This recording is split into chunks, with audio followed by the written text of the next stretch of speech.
जानिए आखिर भगवान श्री कृष्ण ने अभिमन्यु को क्यों नहीं बचाया। जब चंद्रमा ने सुना कि उनके पुत्र वर्चा को भी पृथ्वी पर जन्म लेना का अधिकार मिला है तो उन्होंने ब्रह्मा के उस आदेश को मानने से इनकार कर दिया। साथ ही यह भी कह दिया था कि उनका पुत्र वर्चा अवतार नहीं लेगा। चंद्रमा का पुत्र वर्चा था। कहते हैं कि चंद्रमा कभी नहीं चाहते थे कि उनका बेटा पृथ्वी पर जाकर महाभारत का युद्ध लड़े, परंतु उन्हें विवश होकर अपने अपने पुत्र को महाभारत के युद्ध के लिए भेजना पड़ रहा था। चंद्र को आखिर क्यों इस बात के लिए विवश होना पड़ा था, किसने उन्हें विवश किया था और उनके पुत्र वर्चा ने किस प्रकार महाभारत का युद्ध लड़ा था। साथ ही आखिर इस युद्ध में भगवान श्री कृष्ण ने अभिमन्यु को क्यों नहीं बचाया था। आगे हम इसे जानते हैं। दुष्टों के विनाश के लिए भगवान विष्णु अवतार लेते थे। भगवान विष्णु का साथ देने के लिए सभी देवताओं को पृथ्वी पर या तो अपना अवतार लेना पड़ता था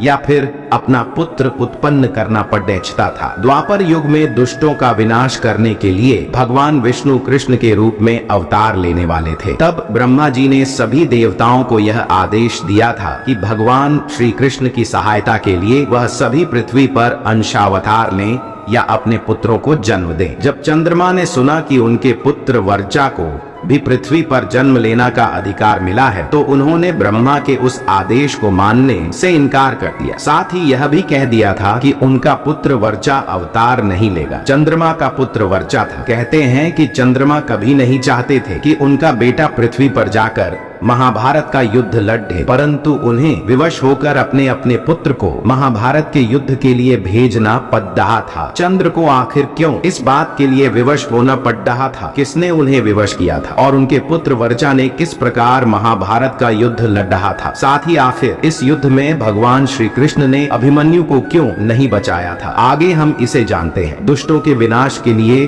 भगवान विष्णु अवतार लेते थे। भगवान विष्णु का साथ देने के लिए सभी देवताओं को पृथ्वी पर या तो अपना अवतार लेना पड़ता था या फिर अपना पुत्र उत्पन्न करना पड़ता था। द्वापर युग में दुष्टों का विनाश करने के लिए भगवान विष्णु कृष्ण के रूप में अवतार लेने वाले थे। तब ब्रह्मा जी ने सभी देवताओं को यह आदेश दिया था कि भगवान श्री कृष्ण की सहायता के लिए वह सभी पृथ्वी पर अंशावतार लें या अपने पुत्रों को जन्म दें। जब चंद्रमा ने सुना कि उनके पुत्र वर्चा को भी पृथ्वी पर जन्म लेना का अधिकार मिला है तो उन्होंने ब्रह्मा के उस आदेश को मानने से इनकार कर दिया। साथ ही यह भी कह दिया था कि उनका पुत्र वर्चा अवतार नहीं लेगा। भाई साहब, वीडियो पसंद आई हो तो लाइक और सब्सक्राइब करें।